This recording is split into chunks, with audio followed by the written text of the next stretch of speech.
This is today's business leaders. Actionable advice from real-world professionals. And now here's your host, Gabe Arnold. All right, today I have Jeet Bangeree with me today, and he's going to share with us a little bit about his experience of, what it's been like to get started kind of in his entrepreneurial journey, and also just some tips and advice for everybody looking to do that themselves, either grow their business or get started, for the first time as well. So welcome to the show, Jeet. Yeah, thanks so much for having me, Gabe. It's a pleasure.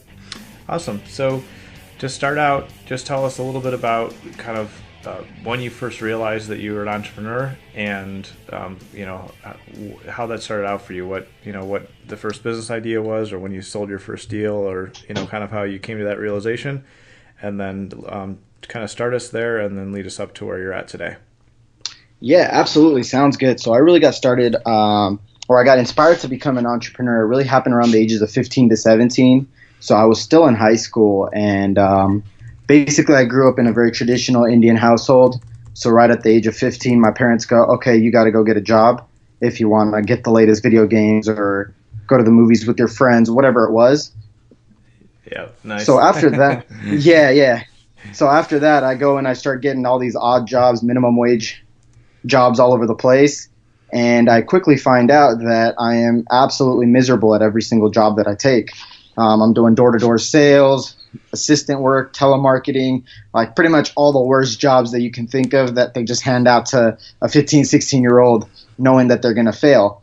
So my whole plan at this time at age 15, 16 was, hey, I'm going to go to graduate from high school, go to a nice business school, get my business degree, and work an awesome corporate job. And I thought life was going to be absolutely great, and that was the perfect picture in my mind.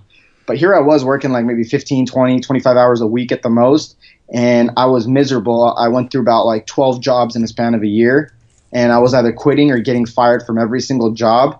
And that's when it finally hit me after like the 12th or 13th job I took. It was like, oh man, maybe I'm just unemployable. Maybe like working a job is just not for me. And that really started like peaking some alarms in my brain. And that's when I was like, okay, I need to figure out what I'm going to do with my life right now. So fast forward to 17, and I'm in my senior year of high school. And one of the jobs I had taken was actually for a website development company. So I was kind of like a project manager / assistant. And so I got to learn a lot about like that whole business of how web design and web development and all that stuff worked. So I decided, you know what, I'm going to just try to start my own company. And one of the things I quickly realized was on Craigslist, you had a ton of people from like other countries, like such as the Philippines, India, Pakistan, all that stuff, bidding for clients in the U.S. And their prices were dirt cheap, like get like a 10-page website for like $150. And then you have all the companies in the U.S. that are bidding for that same 10-page website, and they're charging like $5,000 to $6,000. And it really perplexed me how there was these two sides offering such different prices. And that's when my idea struck. I was like, what if I create a company where I outsource all my work through India or one of these countries, but I'm kind of that front in the U.S. in terms of the marketing, in terms of the language, in terms of managing the projects. Because the people out in India, Pakistan, Philippines, that language barrier was too big of an issue for many people here in the U.S., where people were just like, you know what, I'd rather pay an extra $4,500 or whatever it is just to have the peace of mind and just to be able to communicate properly. And so more people were going towards the expensive option versus the cheaper option. So that's when I ended up launching my first company at the age of 17, and we were just basically a multimedia agency, just doing videos, websites, web design, mobile applications, and all that good stuff. So that's really where my entrepreneurial drive came from, and where I kind of first started my first business. Awesome. And is that company still alive and well, or did you run that for a while and move on to something else, or what happened with it? Yeah, absolutely. So I ran that company for about 2 years, so from 17 to 19, and then I grew the company to about like 20 employees, and I decided to sell the company. I just really realized that it wasn't really my passion. It was more driven by like the purpose of like money, more so than like the purpose of being driven by like passion or like wanting to change the world. So from there, I ended up selling that company at 19, and then I moved on to my next venture, which was StatFuse, which was basically an educational platform for high school students. So basically it would tell high school students what their odds of getting into colleges were, automatically analyze their college applications, help them get connected with scholarships. So kind of just acted like a virtual counselor that was just on demand 24/7. Very cool. And with that, did you design and program that all yourself, or did you just end up using your same kind of the skills that you had learned from outsourcing from the first company to build it with other development teams? Yeah, absolutely. So we basically, my partner and I at the time, we had to come up with an algorithm to determine the odds of a student's chances. So what we did was we took a ton of data of accepted and rejected students that the colleges put out in these public databases, and so my partner and I created the algorithm ourselves, but we didn't have the coding or design skills. So as a result of that, we kind of created this algorithm. We actually made the algorithm on Excel, and then we just kind of gave it to a developer, one of the developers that I knew through my previous connections, and just had them build the entire website out. And then over time, as we kind of grew and got bigger, we ended up bringing on like our own development team full time within the company. But that's kind of how we got started. Very cool. That reminds me a lot of, kind of how I operate in my company. I'm not a developer by any means, but I do end up building a lot of the algorithms or building the technical scopes and everything like that, which is nice if you can do that because you kind of shortcut a lot of the back and forth, and you save a lot of time and money, and you can still lead the project, but you don't have to actually know how to write the actual code. So that's very cool. Yeah, exactly.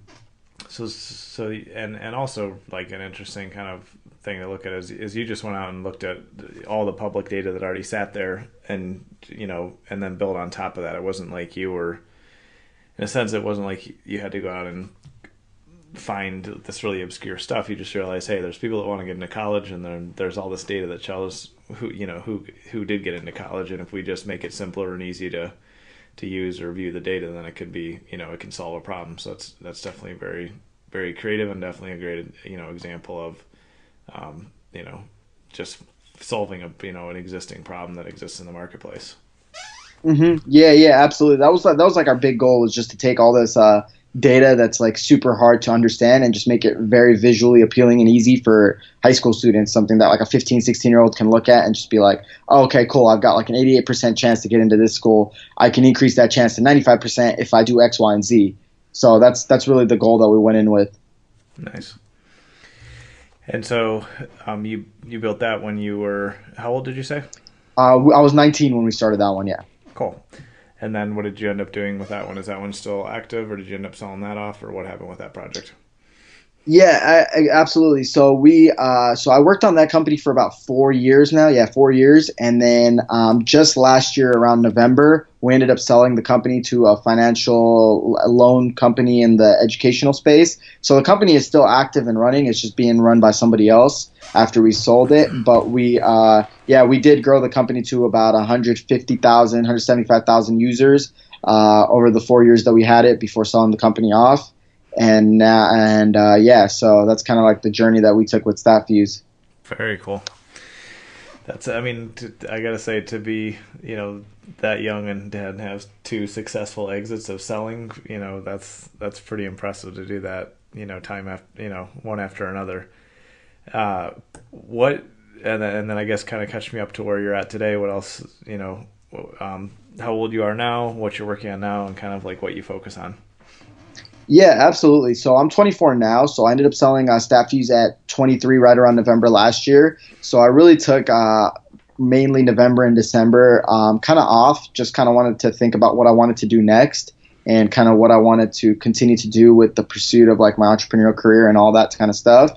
And really it just came down to me not having an idea that I really wanted to work on.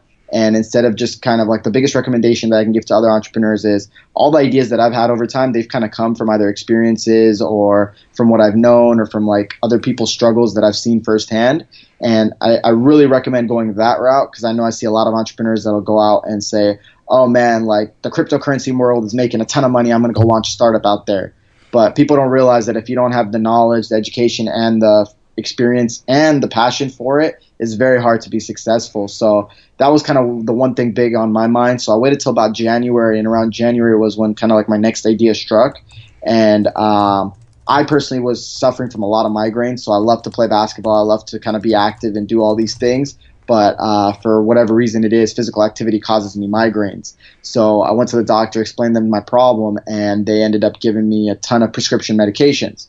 So in the beginning, I was like, oh, cool, I just pop a pill and no more migraines. That sounds like a plan. So I started doing that for about 2-3 months, and then I quickly realized, oh man, now these medications each have side effects, which are causing a new problem. Because from there, I was starting to suffer from like heartburn, acid reflux, indigestion, stomach pain, and that was just kind of like a nasty side effect of this pharmaceutical medication. So then I kind of started doing some research because I got frustrated, and I was like, okay, cool. What else? What other options are there aside from like just going to a doctor and getting medication? And I kind of came across this entire world of like herbal supplements and just herbal products, so products that come from nature, and they're just kind of formulated into vitamins, supplements, and things like that, and various flowers, roots, trees, plants, fruits, whatever it is, can solve various problems. So, for example, for migraines, I started taking butterbur, and it was just this random extract that comes from nature and is just formulated into like a small vitamin. And I started taking that, and after about a month, I quickly noticed that my migraines were either lessening or started almost going away completely. And after 3 months, they just kind of went away completely. So Wow. that's when I decided, man, like I'm gonna launch a herbal supplements company because I think I can change the world and I can change many people's lives. So in January, I ended up launching a company called Ahana Nutrition, and we're basically majority 95% of our sales and stuff are done online right now. And I'm just on the path of trying to grow this into the largest possible herbal supplements brand. So not like more so along the lines of like supplements with like fitness and that kind of stuff. We basically use all organic, all natural ingredients, and we're mainly kind of like we could like to call ourselves like a natural pharmacy. Very cool. So with you said something earlier really interesting, and I mean, it seems like you really have a clear direction and kind of path with what you've done on the first two companies and the new one that you're in now. If I heard you right, you said knowledge, experience, and passion is what you kind of qualified an idea with. Is that right? Yeah, absolutely. So with that, I mean, I got to say it's probably pretty rare. You're definitely the first guest I've had on, and probably one of the first people I've talked to over the last 20 years of being an entrepreneur myself, who starts up an idea, it goes really well, you get a bunch of employees and you sell it, and then you start up your next idea, and you get thousands and thousands of users, and then you sell that idea, and now you're on to your next idea, which you'll build and up to what you want, and make it as large as you want, or build it and sell it again. Is there something what's different about, if you look at what you've done very successfully compared to other entrepreneurs you've seen, or just other people that have tried to start this journey, what's different about what you're doing compared to the normal entrepreneur, honestly, who starts an idea and lands flat on their face and then has to do that once or twice or who knows how many times until they get it? Yeah, absolutely. So I think the biggest thing for me, which is kind of ironic, is that I'm extremely impatient. So like kind of growing up my whole life, everyone would kind of tell me like, "Man, you're too impatient. You're too impatient. It's not a good thing." But when I kind of got to entrepreneurship, I realized that being impatient was like a great thing, because with anything that I do, I want to know whether I'm going to fail or succeed really quickly. So rather than waiting like 6 months, 12 months, 18 months to just launch something and trying to perfect it and trying to make sure it's packaged right and all that kind of stuff, I'm trying to push out content or products or services, whatever it is, as soon as possible. So my big thing is, if you're going to fail, you might as well fail super fast, and you might as well learn as much as you can along the road. For me, I've never really been scared of failing, because I don't look at failure as kind of like, some people think that like failure defines them. But for me, I've kind of looked at failure always as an event. Like, okay, on Monday I fail, that's great. Tuesday I'm going to pick myself up, take what I learned, and go right back at it again. I think you're only defined as a failure if you fail, and then you just let that define you, because you don't get back up and you just give up on what it is that you do. So that's been kind of like one big approach for me, is that I'm not really set back by failure and all that kind of stuff. I kind of more embrace it. But for me, it's just been the biggest thing that I've done with all my companies and all my businesses, is that I'm moving at like a rapid pace. Like I'm trying to launch, take products right to customers and see what they think. Like for StatFuse, for example, we launched a beta test with absolutely no feature set, nothing. We just made a landing page, and it just said like, want to know your chance of getting into college? Sign up now. Had the person sign up, and then just try to see how many people we could get to sign up. And then when we realized, oh man, we can drive 500 signups in 2 days, and there's no product page, it just kind of tells them like, hey, we'll inform you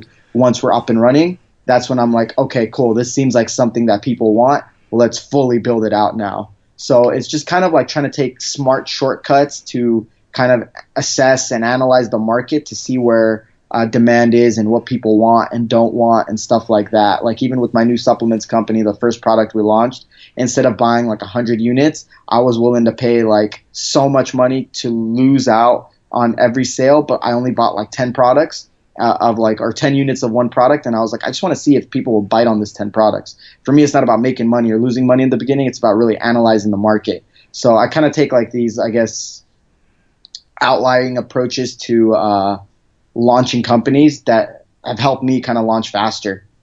Yeah, very cool. So that was two great examples with Stat Views, and then with the supplement company. Were there any other ideas that you threw at the market before that, and you did a similar test and you just scrapped them because you didn't get results, or is your approach so strategic that you kind of choose wisely ahead of time? Or tell me about like idea selection, because both of those, well, at least with the first one you said, obviously if you can get 500 signups in 2 days, then you're on to a good idea, because that's great, huge interest. Were there other ideas or versions of that idea or other things that you tried and you just got no traction and you scrapped them really quickly? Or do you have a methodology or process that you use to select an idea before you even bring it to that like quick and dirty launch version? Yeah, absolutely. So I'll give kind of two examples. So one example will be with like the supplements business. So with the supplements business, we're kind of launching new products all the time, right? And there's really not a good way, at least not a good way that we figured out to know whether a product is going to be, how successful a product's going to be. Like you could tell like, okay, this product's in demand, but how much in demand it is, it's kind of very hard to gauge. So sometimes we'll like do the same thing on a new product. We'll just buy 10 units of it and we'll kind of throw it up there. And looking over the past, like we've probably got about 30 products right now to date. If I had to tell you, I'd say probably about 40% of the products we have scrapped since January till now, just because they haven't met our expectations. Either we can't get an ROI on advertising or off the 10 products we launch, or there's just not enough demand, or we just don't sell out, whatever the case might be. So that's kind of like one example to kind of show you in terms of like the supplements. Like it's never like a bulletproof thing. It's just more about like we kind of like almost can be considered like a shotgun approach, because we're just really looking at the products that fit our company's mission statement and just kind of pushing those products out there to see which ones are going to do well, which ones are going to be profitable, and which ones we can just scrap.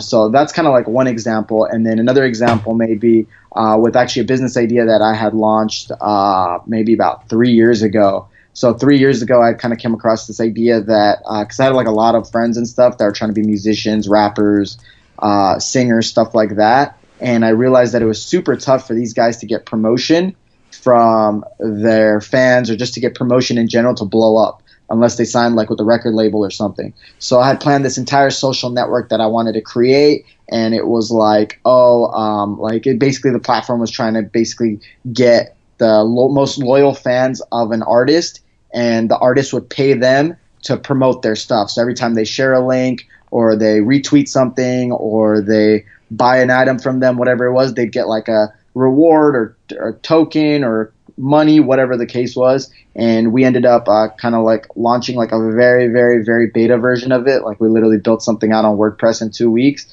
And then we spent almost like 3 to 4 months to just market this to artists. And we had like maybe like 50 artists on the website total, and maybe like 2 that had logged in more than once. And we just looked at that and we're like, man, this is a failure.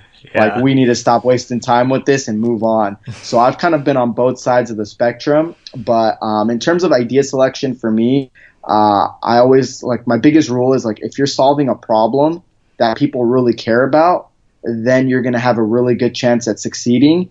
And the only thing I'll really do before kind of like launching a very small test is I'll just kind of ask people, like try to do a survey, whether it's like just with my Facebook friends or just like going on a forum, going on Reddit, whatever it is, just try to create a quick and gritty survey and just ask people. Like I've even gone to my old college and just like survey a bunch of kids there for one day at the school and just get their thoughts. And that'll tell you a lot about like where your product or your idea kind of sits. So that's kind of what I like to do.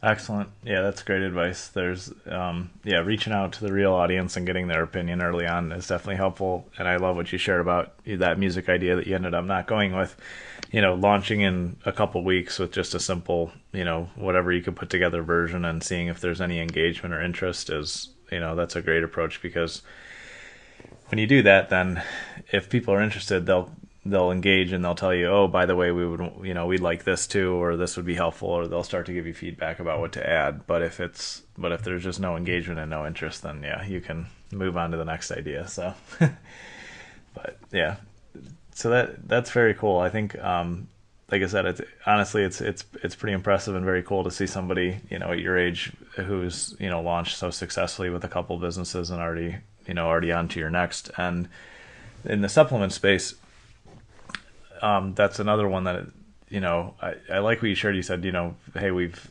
scrapped like 40% of the products that we put out there, and you just are testing all the time.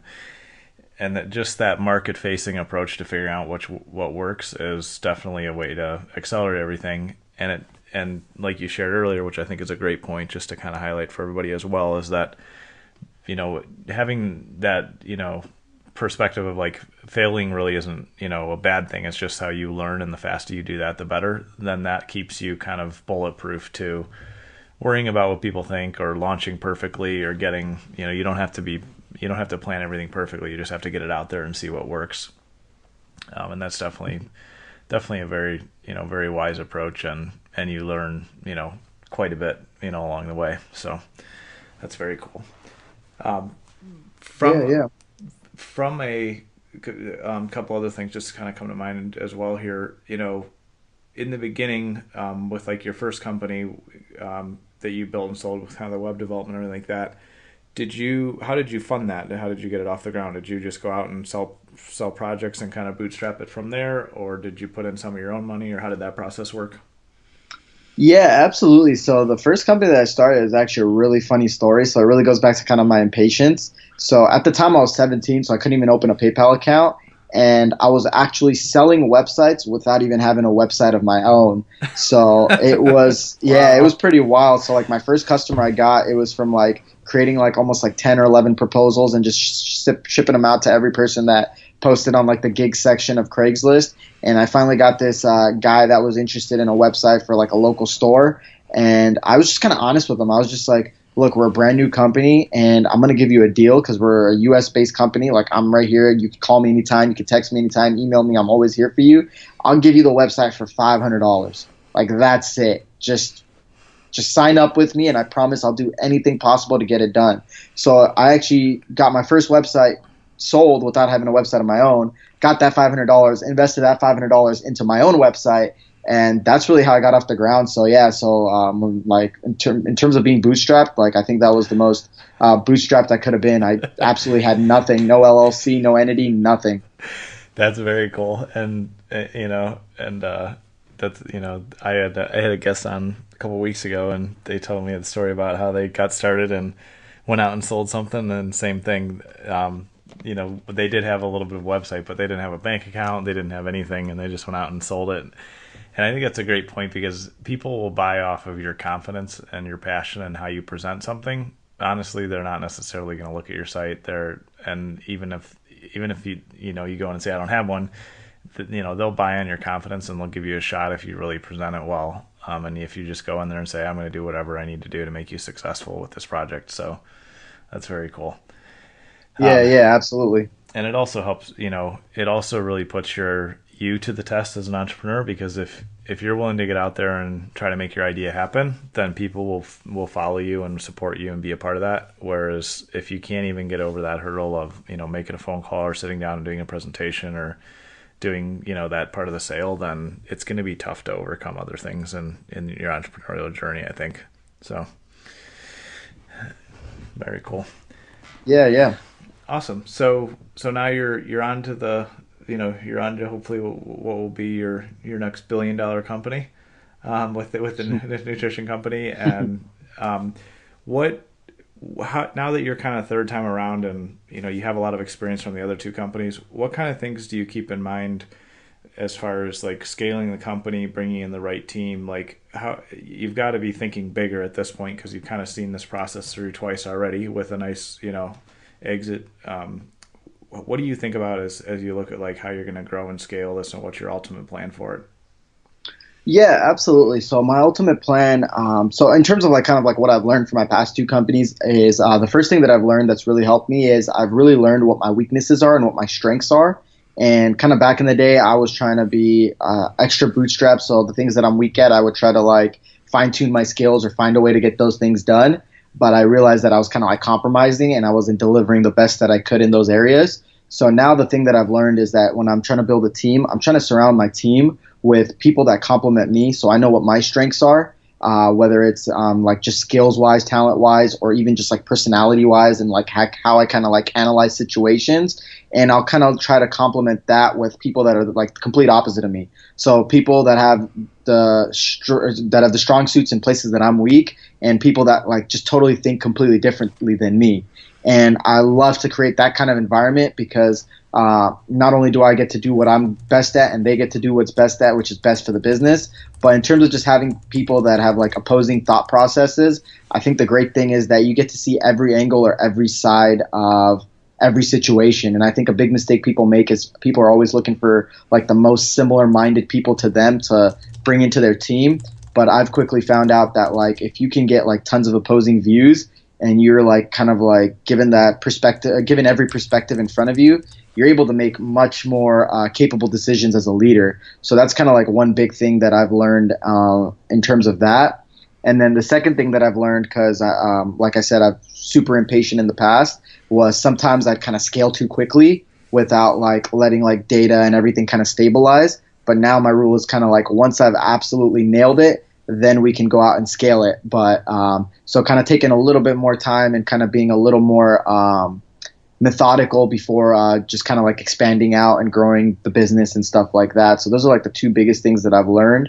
And in terms of the supplements company, I think there is really absolutely no ceiling for what we can do. I think our approach is just to start online, dominate online, and then really try and go down to like brick and mortar retail stores and just kind of try to be a massive brand that kind of just expands everywhere and kind of go international and all that kind of stuff. Because right now we're just mainly in the United States. We're just kind of just starting to break into Canada in terms of online. And then we're not doing too much on the retail side or brick and mortar side right now.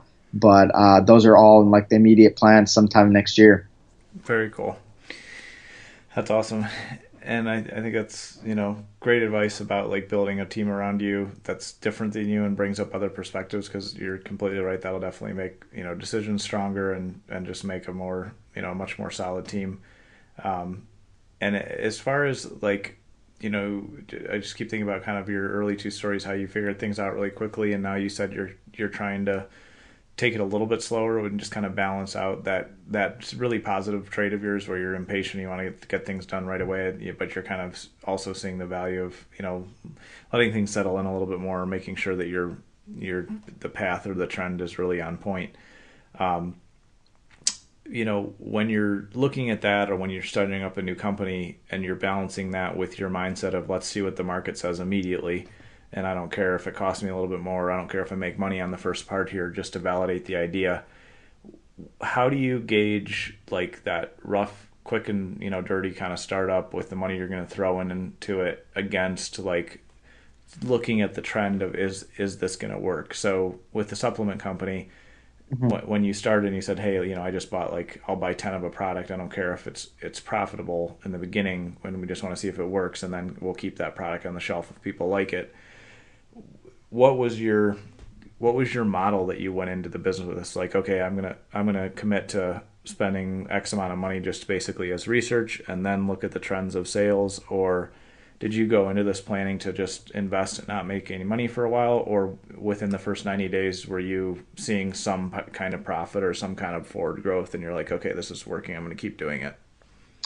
Yeah, absolutely. So when we first started, it was just mainly just kind of let's throw some money at this and let's see if there's even any demand. Like, are we absolutely out of our minds, or is there something that's kind of like connecting in our brain that's saying that we're on the right path. And that was kind of like the idea with the 10 products, right? Because if we're completely out of the picture, then we're probably not selling any of those 10 units to start with, right? So my whole thing in the beginning was, let's figure out demand. If there's demand, then we can work on figuring out profitability, margins, and all that kind of stuff. So that was kind of like stage 2. So once we gauged the demand, got the demand, then it's like, okay, cool. Now let's see what's the maximum amount that we can sell per day, what's the maximum amount of profit we can make, and just kind of like really balancing out the numbers and stuff like that. I really like to do tests for like 2 weeks. I think like 15 days is usually like a fairly ideal time frame, especially if you're kind of like working hard those 2 weeks to drive traffic or impressions or whatever your company's metric may be. And so for like 2 weeks, we drive a ton of traffic to like a product, and we just kind of measure how much we're spending on advertising, what our profits are, what our reorder rate is, how many people are ordering per day, and all that kind of stuff. And then we get like all these metrics and all this data. And then using that data is how we kind of make like, so I'm all about like data and visualizing data and seeing how we can use data for the future to make informed decisions. So that's kind of like the biggest thing that we do with the supplements company. And then in terms of like our long-term plan, like since January till now, we haven't pulled out a single dollar of profit. Like we are profitable, but we're not pulling out any of that money. All that money is going into like additional marketing, ordering more inventory, or expanding into new product lines. And then now we're just kind of like trying to expand into other countries as well. So we're just kind of reinvesting 100% of everything that we make to kind of grow the company even further. And that was just kind of like the mutual decision we made as a team to be able to like grow as quickly as possible. Because if we're pulling out some of the profit and things like that, then the growth curve tends to slow down. So that's kind of been our model for the first 16 to 24 months. Very cool. So in a really simple way, like phase 1 of an idea or startup for you is kind of just set aside X amount of dollars, throw some marketing, at the products and the idea, and see if it sticks. And then if there's interest, then you move on to maybe adjusting pricing or figuring out how to have a more profitable process or whatever the case may be. Then you get in and like make it work even better. Is that right? Yeah, exactly. Yeah, that's cool. Because that way you can see if, maybe you bought from too expensive of a vendor and you need to switch, or maybe your process needs streamline. You can cut steps out of it. But like you said, you're not wasting time on, in a sense, the minutia of all those little details until you figure out if the market actually wants what you're offering. Yeah, exactly. Yeah, to me, the most important thing is it a problem that's being solved, or is there demand or validation, all that stuff? Because it doesn't matter how profitable or how unprofitable you are unless you have demand. And so that's another kind of interesting point that comes to mind with supplements. It's obviously a super crowded, super competitive space from an outsider's perspective. You've obviously done more research on it than I have, but you're not the first supplement company I've heard of, obviously, and so there's hundreds or thousands of them. Did you do any due diligence about that, or did you think about that at all, or how did that affect you deciding to do this or not deciding to do it, or how does that affect you when you look at a space and it's really competitive? Yeah, absolutely. So the first thing that I quickly realized was when people use kind of like the word supplements, the majority of supplements in the supplements business are workout or fitness related supplements. So this could be like stuff like pre-workout, muscle recovery, amino acids, whatever the case is. That's like the dominating sector of the product.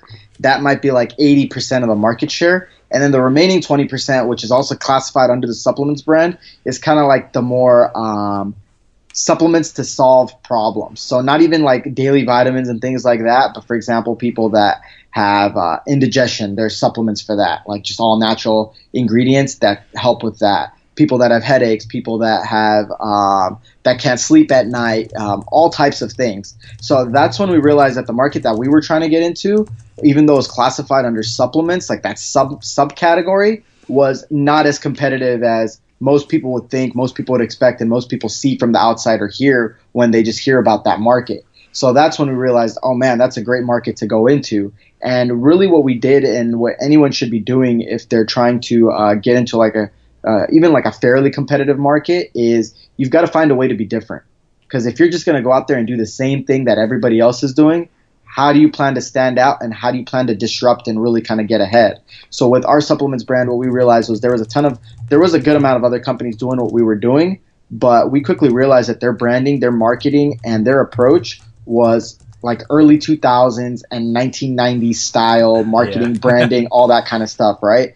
And that was kind of like our big thing. We were like, you know what? We're going to be the modern, well-branded company that's going to go out and launch these products and kind of appeal to the new age. And so that's how we kind of differentiated ourselves and kind of like really hampering on the fact that because more and more people care now about like the whole honesty aspect, because a lot of supplements and nutrition facts don't match up. And for us, it's like we're an open book, completely transparent, showing everybody where the ingredients come from, how we make the product, where we source the original ingredients from. So we go that far, right? Because for some companies, they'll just say like, oh, there's just like this much vitamin C. But like, how was that vitamin C obtained, right? And things like that. So we'll tell them what country, what origin the initial ingredients are coming from, what percentage of it we put in there, where we package, where we manufacture, all that stuff. So like our customers have that peace of mind and trust. And that's really like the approach that we took. Awesome. Yeah, you're definitely right. I mean, you've got to be able to enter the market differently and be disruptive and stand out and you know, and kind of push into that niche and make your own space. That's definitely great advice there as well. Terrific. Well, this has been really, really valuable and helpful, Jeet. I appreciate having you on. Just a couple other quick things. Number one, who do you follow or read or listen to? Like, who are your biggest like inspirations as far as business goes? Yeah, absolutely. One of my biggest inspirations is MJ DeMarco. He wrote a book called Millionaire Fastlane, and I think he launched a new book as well. And he kind of was one of the first books. The Millionaire Fastlane was one of the first books I read when I got into entrepreneurship at 17, and it really inspired me, motivated me, and opened me my eyes. And in terms of like business figures that I like to follow, obviously Elon Musk, Mark Zuckerberg, Richard Branson. These are three guys that I'm always keeping up with and learning from. And maybe like a new age kind of entrepreneur that I follow nowadays is like Gary Vee, Neil Patel. These guys are very, very inspirational and resourceful. Awesome. Fantastic. Yeah, I read Millionaire Fastlane, I think maybe last year, and definitely a fantastic book. That's awesome. Yeah. Terrific. All right. Well, how can everybody connect with you? And if they want to check out the site or work with you personally, I don't know if you do any consulting or do anything like that, but how can people get a hold of you? Yeah, absolutely. I definitely do some consulting, even though my time is limited. So I'm like not more consulting more than like one or two people. But if anyone wants to get in touch with me about anything, my personal website is best, and that is jeetbangerjee.com, spelled JeetBangerjee.com. Awesome. Fantastic, Jeet. I really appreciate having you on here, and we'll have you again on soon. And good luck with the supplement business. It sounds like that's off to a great start. So I'm really looking forward to following that and seeing how you guys do. Awesome. Thank you so much, Gabe. Appreciate it. Awesome.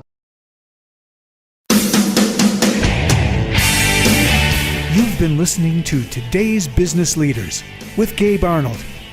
Remember to subscribe on iTunes. For more information, visit todaysbusinessleaders.com.